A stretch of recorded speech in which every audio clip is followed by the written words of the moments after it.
you get to this idea applied specifically to the work of the poet of the romantic turn and the classical turn. And the romantic turn seems to have to do with this first step of Xenia, does it not?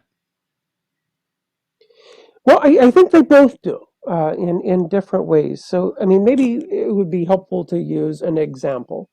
So I think of a poem like, do you know Wordsworth's Westminster Bridge? Mm-mm. So I can give it to you. So I Sure. think I can. It's been a while. Hang on. Okay, so this is, he writes this in 1802. It's sometimes misdated 1803. And he says, Earth has not anything to show more fair. So well, let's remember, he's on Westminster Bridge. He's going into London. He's just been writing a poem that says, the world is too much with us late and soon. Getting and spending, we give our powers away, a sordid boon. Right? He's not a fan of the city, Wordsworth. He's very much a pastoral poet, but he's looking. He and his sister Dorothy are on this bridge going into London, and he writes this poem, and it starts shockingly looking at London in the early 19th century. So we have to imagine this is sort of Dickensian, right? Mm-hmm. It's dreary. The sewage doesn't work. It's stinky. There's filth everywhere. And he says, Earth has not anything to show more fair.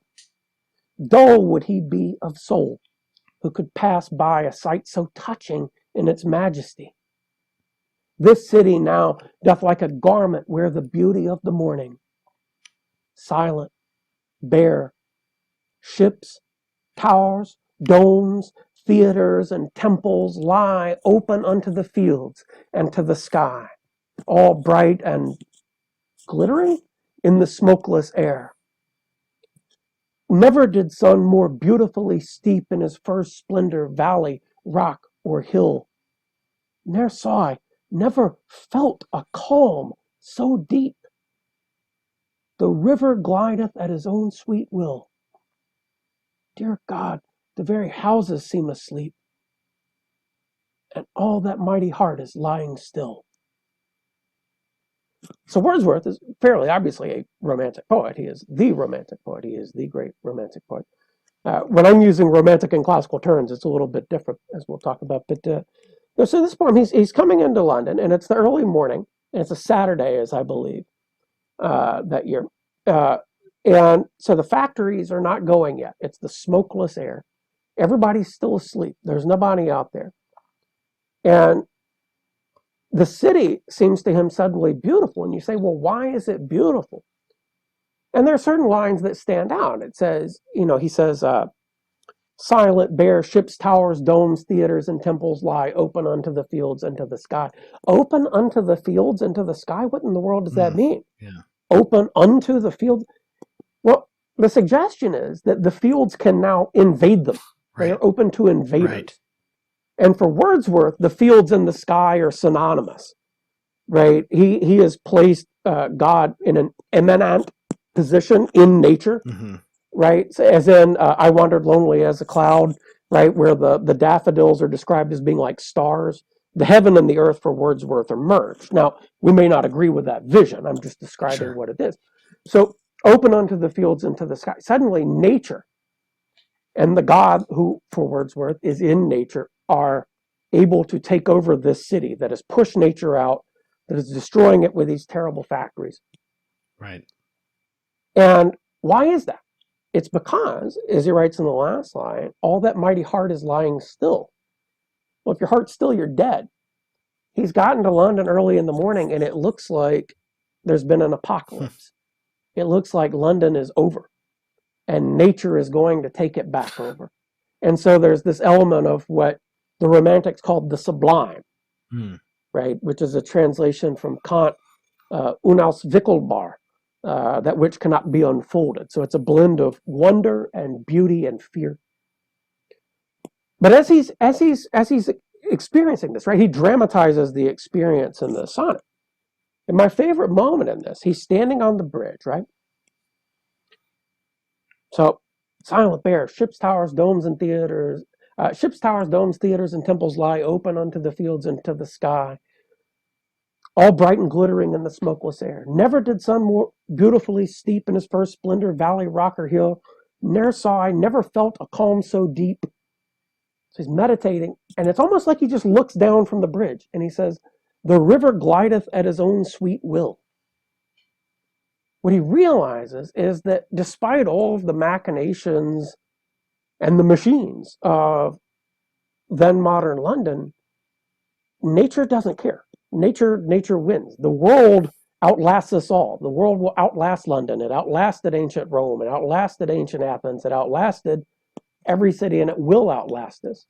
The river glideth at his own sweet will. Now, here, we might say, this is a very romantic poem. We have the romantic sublime. He's seeing for himself. He's having this kind of vision. But it's making what I would call the classical turn, which is a turn toward the language of common men. In fact, Wordsworth says famously in his preface to Lyrical Ballads that a poem should be a man speaking to men. It sounds like speech. And I like it when he changes the registers. He says, ne'er saw I, ne'er, with the contraction, ne'er saw I, never felt, right? It becomes even more sort of grounded in speech. He's not using the poetic elision anymore. Ne'er saw I, never felt. It's really grounded.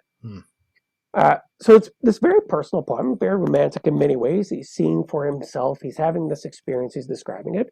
But he's got, it's a perfectly turned Miltonic sonnet. And he has this allusion to Dante there, right? I feel like he says, the river glideth at his own sweet will. And it's this moment of reckoning where for Wordsworth, there is an immanent God in nature. And so it's saying God does what God wants to do. And of course, for readers of Dante, it will recall Piccarda Donati's famous speech from Paradiso 3, where she tells Dante, in la sua volontà nostra pace, in his will and God's will is our peace. Wordsworth has this moment of peace and reckoning in that Westminster Bridge. And of course, it's significant. It's a bridge. It's between the city and the country. It's between the present and the past. And he's moving between those visions in a way that I think is characteristic of the poet. And he's trying to reconcile them. And he has this moment of peace to realize that there are mortal limits. The human being has a limit. And we are the guests of nature. We are, in our minds, it often feels like we are the hosts, but the world goes on. We pass away and the river keeps gliding at its own sweet will. So when you use this phrase, the classical turn, does that mean the turn towards making something intelligible and thereby involving some kind of technique, some kind of craft and outward form to do so? Yeah, absolutely. Absolutely, right. The romantic turn, which varies from romantic poetry, I specify in that, in How to Think Like a Poet. Because this is true, because this is present in all real poetry. Yes, exactly. It doesn't matter the era or what we label it. The romantic turn is, I'm calling it the romantic turn because it is characteristic of the romantic spirit to be a seeker, to seek for oneself. And taken to an extreme, that idea that if you make that a principle, I'm going to seek for myself and there are no bounds, suddenly you become Lucifer. You become Milton's Satan. You become Ulysses in Inferno 26. Right? I mean, that's a very dangerous proposition to seek without bounds. We see it glamorized by the 24-year-old young Tennyson in his poem Ulysses, to strive, to seek, to find, and not to yield. Great. It's good to have that impulse to think for yourself, to that self-reliance, as Emerson would call it. I think if there's no check on it, it becomes deleterious. But nonetheless, I think that is a healthy impulse, right? That romantic impulse of individualism. I want to experience things for myself. I want to think for myself. I want to read for myself. I want to loaf and invite my soul and think about my own life. Right? All of that is quite consonant with any kind of Christianity. Right? As soon as the resurrection makes us the heroes of our own stories, and gives the individual this great value, it makes sense that we should think about our own lives and try to make our own lives, um, go on our own venture, go on our own quests as a hero does, right? We have to Right. figure out who we are for Right. ourselves, and hopefully we will find our vocation that God has given us. But we have to find it. We have to search. We're all on our own journeys. But as I say, if you make this a principle and you say, well, I'm not going to listen to anyone, no one can teach me anything, then it becomes very risky. If you say there's no bounds, I will Right. keep going. I think then it becomes quite risky. So the classical turn, however, right, the romantic turn.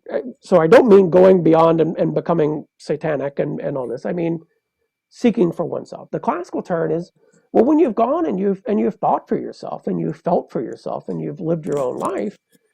Now you have to be able to put it in words that make sense to other people.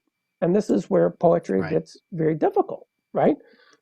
We all have lived our own lives and have thought for ourselves and have felt things that no one else has ever felt because they've never been us. In our particular time, in these particular situations, no one knows what any one of us knows in the exact same way. No one has felt what we felt in the exact same way. They're analogs, but we have our private lives that are completely unique in that word's true sense, one of a kind. So how then do we communicate? And this is what I call the classical turn. And this is learning about words. It's learning how to use words. It's learning how to arrange them. It's learning about syntax. It's learning about form and rhythm and the, all of the elements of poetry and of rhetoric as well. I mean, we would be talking about, schemes and rhetoric. How do we order these words to best, I split an infinitive. How do we order these words best to capture our experience, to make that experience available to others, right? So on the one hand, I think, a writer, to have anything to say, has to have this romantic spirit. You have to have thought and read and meditated and looked at the world and felt things and lived life to have anything interesting to say. But you also then have to cultivate and discover often, but often that discovery is through study. You have to come to techniques that allow you to say what it is that you have discovered. Now, it's not always that you're going to find the way to do it by looking at writers of the past. You think about some of the modernist writers, Virginia Woolf, William Faulkner. They're not really models for what they were doing formally, and they did something that's groundbreaking, and that's sort of why they're amazing and important writers. Nonetheless, I think for most of us, most of the time, we can find models, and even if we don't use the models, we can borrow this thing here and borrow that thing there, and come up with something that is new and that is ours, and is, as I say, capable of expressing as fully as possible whatever wisdom that we have come to in our sort of romantic journey. So going back to the bridge you mentioned, the bridge in Wordsworth, in this essay, you introduce this idea of a psychopomp, somebody who guides souls between worlds, and you use the figure of Hermes. And I mentioned this because you use a different figure from mythology in the other essay, and it's worth talking about both. But this idea of guiding people between worlds, and the poet who is able to make the romantic turn and the classical turn simultaneously, ultimately, as you say, a mature poet will. He's going to be able to guide souls from I don't want to make it sound like it's just about his perception of reality, but he's going to be able to make intelligible to other people, like you were saying, what he's seen in reality. So it's not just about directing them into his inner experience for its own sake, but it is for the sake of a reality that they can all share in. But he plays a unique role, intermediary role in that process. Yes, right. So, Pascal says somewhere in the Pensée, all that is for the sake of the author is worthless. that may be a little too strict. But yeah, the goal here is not simply, Thomas, I want you to understand me. So I've written, that I think is not the goal. I think it's about psychic flexibility. And poets are always trying to remind us of things that we have forgotten or that we want to forget, right? The word in Latin for a poet is vates, and vates means both poet and prophet. Right. And in what sense is a poet a prophet? Well, if we take prophecy in a Thomistic sense, also quasi-Platonic sense, of reminding us of what we have known and forgotten, Right. that's very often what poets are doing, right? I mean, the vast majority, if you took the greatest lyric poems in the world, you picked 1,000, I'm going to say at least a third of them are going to have really deep thoughts like, you're going to die. Or more complexly, you're going to die, so make the most of your time now. I mean, it's not crazy complex, but it's a thing that we're always forgetting. Right. We were talking about the guy in traffic doing 100 miles an hour. He's forgotten that he's going to die. He's forgotten that. And poems are often just reminding us of these very basic grounded truths that we like to forget, or that it's easy to forget, or we want to forget. That we are mortal, that we are limited, that we need to try to make the most of the time that we have, that we should be kind to one another, that things that are beautiful are nice. These simple ideas very often. So yeah, it's not about, you need to know that my second toe is longer than my big toe. No one cares, right? We're trying to get at some sort of fundamental reality. Yeah. Right. And poets, I think are pretty good at doing that and at guiding us.